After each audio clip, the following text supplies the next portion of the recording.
Alright, in this video I want to talk to you about what you should consider when pruning tomatoes. Just give you a few tips to promote production, prevent disease, and in general just to keep your plants under control. I'll also give you some general information about pruning suckers and what that means, and so you can decide whether or not you should do it.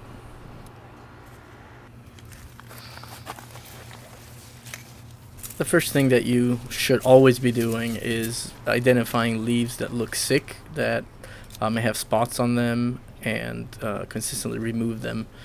This prevents the spread of disease they could have if you got a blight infestation coming. By removing them, you avoid the chance of it spreading if water gets on the leaves and releases more spores. One thing you want to keep in mind is any leaf that's touching the ground is going to be very prone to getting sick.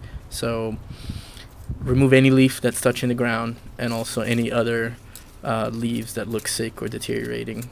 Another important thing is also to prune any flowers in the beginning of the plant's growth stages before they set fruit. Any flowers that you think once they develop in fruit they could be touching the ground, because any tomatoes that are touching the ground are always going to be prone to being damaged or being eaten by bugs or rotting and all that kind of stuff.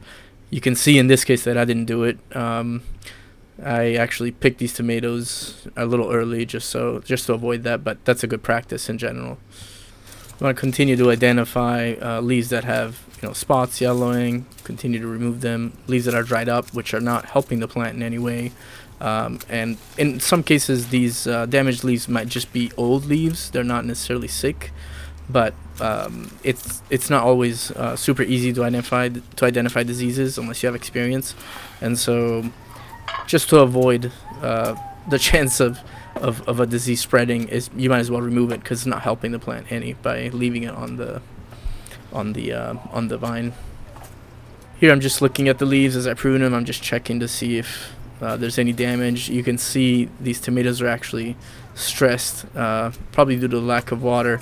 It's the first year I try to grow some tomatoes in some bigger pots, and they're not doing too well, I'll be honest. I don't think I'm able to water regularly enough in the California heat, 100+ degree heat, to keep these under optimum conditions. So they haven't set fruit very well. The little fruit they've set has bottom end rot. I also want to say that not all diseases that manifest themselves on the leaves are necessarily something that can be stopped by just pruning the leaves.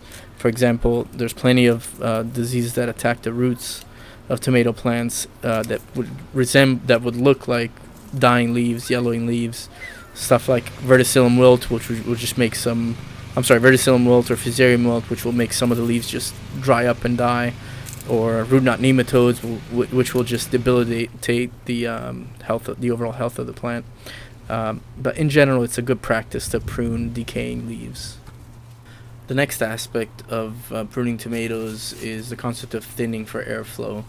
By thinning the inside of the tomato plant and allowing proper airflow, you can help reduce, once again, the occurrence of different types of diseases, whether they're fungal or powdery mildew or anything like that.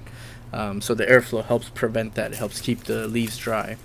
So when you have maybe several plants near each other or stuck together, or use tomato cages like I'm doing, and you can see in this video, you'll get crowded sets of plants or multiple stems growing together. So all I'm doing here is trying to thin out leaves. If this was an indeterminate tomato plant, I would actually be pruning stems, but because this is a determinate tomato plant, I'm trying to be more careful and just prune the leaves. Determinate plants will not continue growing indefinitely, but they will stop and set fruit at a certain point, and that's all the fruit you get. So all I'm trying to do is thin the leaves between these two plants and within the plant itself. And so at the same time, if I find any sick or decaying leaves, I'm also removing those as well. So you can see it's not a huge difference, but if you have a good eye, you can discern that there's a lot more air gaps. You can see in the picture, this is a before picture, this is an after picture, and then here they are side by side. So you can see it's just enough pruning to allow for airflow, for air to get through the middle of the plant. There are a few things I want to say about single stem pruning and suckers. Tomatoes are a vine, so like most vines, the plants tend to branch out continuously. At least for indeterminate tomatoes, they continue to grow and branch out repeatedly. Determinate tomatoes will stop at some point. So what people call suckers are just the extra stems that branch out from the plant. So you can see here, this is a sucker, and basically it's the stem that starts growing from one of the leaf nodes off of the main stem. Now the sucker is not necessarily sucking nutrients out of the plant and out of your tomatoes. It's just, what the plant is doing is continuing to grow. So that sucker will turn into more leaves and more tomatoes, and it'll just go on and on and on. Now, what you have to consider is what kind of, what are you trying to grow? So if you let a plant just go without touching it, without pruning it whatsoever, you'll get plenty of tomatoes. It's going to sprawl out. It's going to take up a lot more room. And also, the more it branches out, normally that results in more tomatoes, but smaller in size. Now, if you start pruning heavily, that should, in most cases, result in bigger fruit, bigger tomatoes, because there's fewer fruit that the plant is putting into branching. This year I tried growing all my indeterminate tomatoes as single stems, and I'll be honest, I haven't had very good luck with that. And I think it's because I'm learning. I'm not used to growing them this way, but I'm learning that it's not a very suitable method of growth for growing out in the heat, in the Sacramento, California heat, because there's a lot less shade that is created on the soil, so water evaporates much faster. If you prune too much or to single stem, what happens is that your tomatoes will be exposed to the sun, so you can get scalding of tomatoes.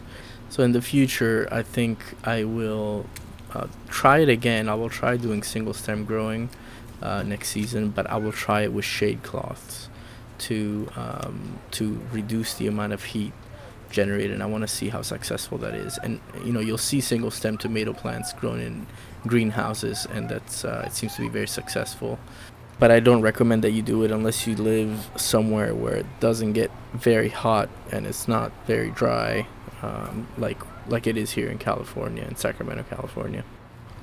Anyhow, one cool thing you can do when you do prune suckers, however, is that you can use them as cuttings to start new plants.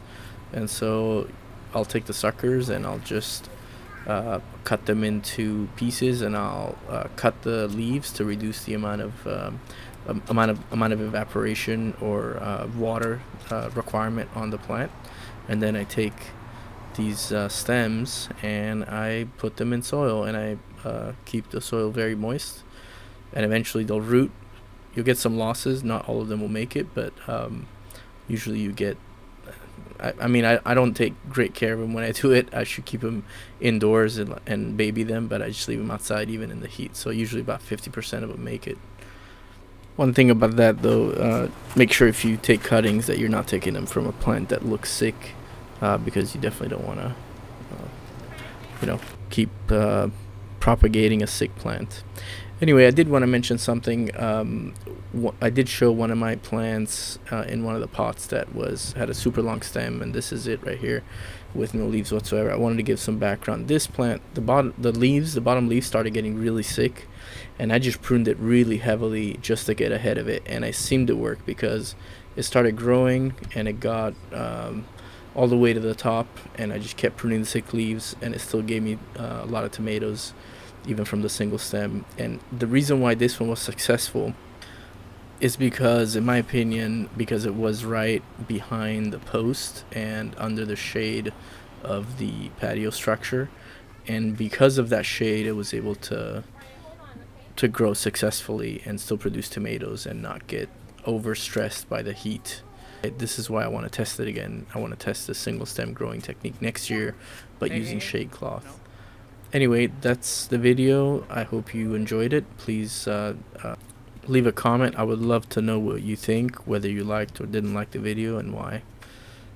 Thank you for watching.